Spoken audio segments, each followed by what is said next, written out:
जय जिनेन्द्र। आज हम NCERT 12th micro economics chapter 4 माध्यमिक शिक्षा मंडल के क्वेश्चन नंबर 18 को सॉल्व करेंगे कि समष्टि अर्थशास्त्र के प्रमुख अंग क्या क्या हैं।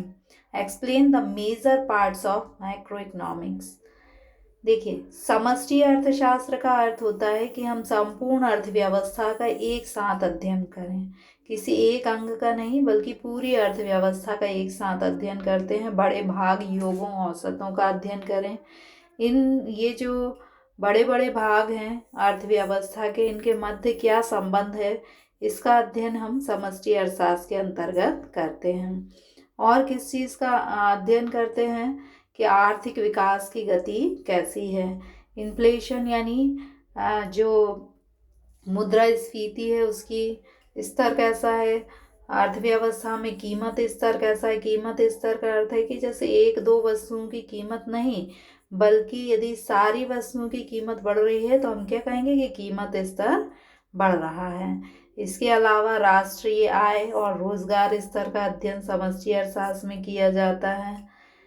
पॉलिसीज और जो हैं सरकार की, वो कई एस्पेक्ट को ध्यान में रखकर बनाई जाती हैं, तो इसलिए इसका अध्ययन हम समष्टि अर्थशास्त्र के अंतर्गत करते हैं। इसके अलावा सरकार कहाँ से राजस्व आय प्राप्त कर रही है, कहाँ व्यय कर रही है, इन सभी बातों का अध्ययन समष्टि अर्थशास्त्र के अंतर्गत किया जाता है।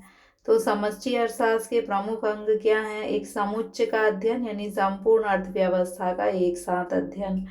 आय एवं रोजगार स्तर का अध्ययन, लोग जो हैं उन्हें रोजगार प्राप्त है या नहीं, आय का स्तर क्या है। सामान्य कीमत स्तर क्या है और मुद्रास्फीति कितनी है, मतलब इन्फ्लेशन है, कीमतें बढ़ रही हैं या घट रही हैं। आर्थिक विकास का सिद्धांत, देश में आर्थिक विकास की गति कैसी है। वितरण का समष्टि सिद्धांत, एक एक वस्तु की कीमत का नहीं बल्कि जैसे लगान है तो अर्थव्यवस्था में लगान का क्या स्तर है, क्या होना चाहिए, ये समष्टि सिद्धांत। मजदूरी कितनी होना चाहिए, यानी समष्टि अर्थशास्त्र संपूर्ण एस्पेक्ट में अर्थव्यवस्था का अध्ययन करती है। राजस्व के सिद्धांत, यानी जो सरकार है उसे कहाँ से आय प्राप्त होती है, कहाँ व्यय किया जाता है, वही राजस्व के सिद्धांत है। नीति उन्मुख सरकार जो पॉलिसीज बनाती है वो समष्टि अर्थशास्त्र के अंतर्गत बनाती है, क्योंकि उसमें कई एस्पेक्ट्स को ध्यान में रखना पड़ता है।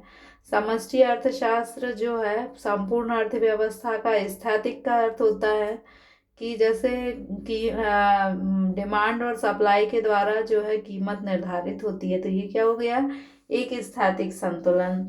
तुलनात्मक संतुलन का अर्थ होता है कि जो एक संतुलन बिंदु निर्धारित हुआ है उसमें और दूसरा संतुलन बिंदु है, तो इन दोनों का तुलनात्मक अध्ययन करना। और प्रावेगिक संतुलन का अर्थ होता है कि एक संतुलन बिंदु से दूसरे संतुलन बिंदु पर पहुंचने की में जो प्रक्रिया होती है, जो परिवर्तन होता है, वो प्रावेगिक विश्लेषण होता है। तो आपको केवल पॉइंट से याद रखना है।